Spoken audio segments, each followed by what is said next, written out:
আমাদের দেশে অনেকে কোরআন ছুঁয়ে শপথ করি আমরা, না? কোরআনে হাত রেখে কসম করি। তো কোরআন ছুঁয়ে, কোরআন ধরে, কোরআনে হাত রেখে শপথ করলে শপথ হবে কিনা, এবং এই শপথ হলে তার কাফারা দিতে হবে কিনা? তো এর উত্তর হলো যে শপথের একমাত্র বিশুদ্ধ ফরম্যাট হলো আল্লাহর নামে শপথ করা। আল্লাহর নামে শপথ ছাড়া শপথের আর কোনো বিশুদ্ধ ফরম্যাট ইসলামে নাই। নবী করিম সাল্লাল্লাহু আলাইহি ওয়াসাল্লাম বলেছেন, মান আরাদা আন ইয়াহলিফা ফালইয়াহলিফ বিল্লাহি আও লিয়াসমুত। যে শপথ করতে চায় সে আল্লাহর নামে শপথ করবে, আর না হয় সে চুপ থাকবে, অন্য কারোর নামে শপথ করতে পারবে না। তো এই জন্য আল্লাহর নামে আমাদেরকে শপথ করতে হবে। আল্লাহর শপথ, রহমানের শপথ, রহিমের শপথ, কাবার মালিকের শপথ, তার শপথ যার হাতে আমার জীবন, তার শপথ যিনি আমাকে সৃষ্টি করেছেন, তার শপথ যিনি আমার পালনকর্তা, আসমান জমিনের মালিকের শপথ। এইভাবে শপথ করা যায়। এগুলো সবগুলো ঘুরে ফিরে আল্লাহর নামেই শপথ হয়। এছাড়া আমাদের দেশে অনেকে দেশের মাটি ছুঁয়ে, সন্তানের মাথা ছুঁয়ে, দোকানদার ক্যাশ বাক্স ছুঁয়ে, গাড়ি চালক তার স্টিয়ারিং হুইলটা ছুঁয়ে, অনেকে নিজের মাথা ছুঁয়ে, মায়ের মাথা ছুঁয়ে, এরকম বিভিন্ন ছোঁয়াছুঁয়ি করে শপথের অনেক কসরত আমাদের সমাজে হয়। এগুলোর একটাও শপথ বিশুদ্ধ শপথ না। কোরআন হাদিস বর্ণিত যে শপথ তার আওতা এর একটাও পড়ে না। এগুলো একটা শপথ হবে না। কথাকে বুঝাতে পারছি? কিন্তু কোরআন ছুঁয়ে যে শপথ, এই শপথটা বিশুদ্ধ না হলেও অনেক উলামায়ে কেরামের মতে এই শপথটা করলে কেউ সেটা রক্ষা করতে হবে, অন্যথায় কাফারা দিতে হবে।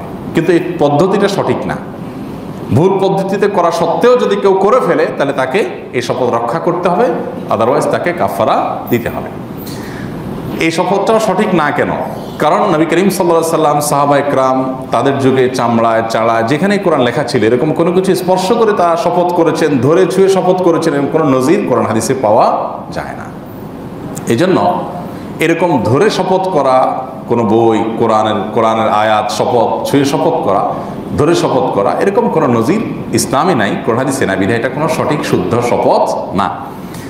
আল্লাহর কালাম এটা আল্লাহর সিফত, অতএব সেটার শপথ হতে পারে।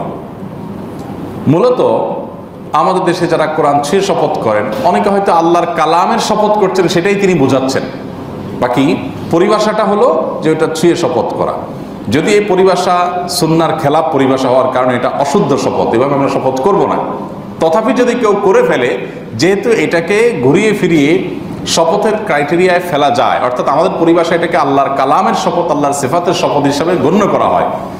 আর শপথ এ সম্পর্কে দুররে মুখতার, ফতোয়া স্বামী সহ বিভিন্ন ফতোয়ার কিতাবগুলোতে উল্লেখ আছে যে এটা ওরফ বা সামাজিক রীতি নির্ভরশীল একটি বিষয়। অর্থাৎ কোনো সমাজে শপথের কোনো রীতি যদি প্রচলিত হয়, সেটাকে শপথ হিসাবে সাধারণত গণ্য করা হবে যদি শপথের ক্রাইটেরিয়া কোনোভাবে সেটা পড়ে, ব্যাখ্যা করেও পড়ে। অতএব আল্লাহর কালাম, এই কোরআন, এটা ছুঁয়ে শপথ করবে, আল্লাহর কালামের শপথ করা, সেই ব্যাখ্যা করা যায়। সেই জায়গা থেকে যদি কেউ এরকম করে ফেলে তাকে ওই শপথ রক্ষা করতে হবে, না হলে কাফারা দিতে হবে। কাফারা কি? 10 জন মিসকিনকে শপথ যদি ভঙ্গ করেন আপনি, তাহলে কাফারা হলো আপনি ভবিষ্যতে কোনো কাজ করবেন বলছেন শপথ করে, আল্লাহর কসম এটা করবো, কিন্তু করলেন না, তাহলে আপনাকে 10 জন মিসকিনকে খাদ্য দিতে হবে। আর না হলে 10 জন মিসকিনকে, মানে একদিনের খাদ্য দিতে হবে 10 জন মিসকিনকে। আর নাহলে 10 জন মিসকিনকে মিনিমাম যে পোশাক না হলে নয় এরকম পোশাক দিতে হবে 10 জন মিসকিনকে। আর না হলে 3 দিন রোজা রাখতে হবে। তাহলে সেক্ষেত্রে শপথের কাফারা আদায় হবে। আর এ ধরনের শপথ, অর্থাৎ কোরআন ছুঁয়ে শপথ, এটা মূলত আমরা সাধারণত দেখি খ্রিস্টানদের মধ্যে, তারা বাইবেল ছুঁয়ে শপথ করে, অন্যান্য ধর্মাবলম্বীদের মধ্যে বিভিন্ন ধর্মগ্রন্থ। এটা যে বা যারাই চালুকটা করুক না কেন, এই ব্যাপারে নিশ্চিত যে এটা কোনো ইসলামের পদ্ধতি, শপথের পদ্ধতি না। বিধায় আমরা অ্যাভয়েড করব, আমরা মুখে শপথ করব। আমাদের দেশে সাধারণত মানে বিষয়টাকে ওয়েটফুল করার জন্য, বিষয়টাকে খুব বেশি গুরুত্ব বোঝানোর জন্য আমরা মুখে শপথ করলে মনে হয় যে না, শপথটা মনে হয় একটু আদা আদা আছে, এই জন্য কোরআন ছয়। এই পদ্ধতিটা থেকে আমাদের বেরিয়ে আসতে হবে, এটা কোনো সঠিক পদ্ধতি না। বুঝাতে পারছি? যদি এ বিষয়ে শেখ মোহাম্মদ সাল্লাহ মজিদ হাফিজাহুল্লাহ, শেখ ইবনে উসাইমিন রহমতুল্লাহ, ওনাদের মত হলো যে কোরআন ছুঁয়ে শপথ করলেও কাফারা দিতে হবে না, কিন্তু দেওয়ার মতটাই নিরাপদ এবং আমার কাছে অধিকতর যুক্তিযুক্ত এবং বিশুদ্ধ মনে হয়। তো আমরা এটা অ্যাভয়েড করবো ইনশাআল্লাহ। আজকাল বিশেষ করে আমাদের স্কুল কলেজের বন্ধুদের মধ্যে, শিক্ষার্থীদের মধ্যে কিরে কাওয়া, কিরা কসম, ওই একই জিনিস, এগুলার প্রবণতা অনেক বেশি। আল্লাহর কিরা, অমুকের কিরা, তমুকের কিরা, সারাদিন পোলাপান কথা কথা কিরা কায়। কত যে কসমের কাফারা জমে গেছে এদের জীবনে একমাত্র আল্লাহ তাআলা জানে। অতএব আল্লাহর নামকে এটাকে আমরা হেলায় পরিণত করবো না, যে আল্লাহর নাম নিয়ে আমি যা তা বলে বেড়াবো, যেখানে সেখানে বেড়াবো। আল্লাহ সুবহানাহু ওয়া তাআলা আমাদেরকে আল্লাহর নামের আজমত, আল্লাহর নামের বড়ত্ব এবং তার প্রভাব এটা বোঝার তৌফিক দান করুন।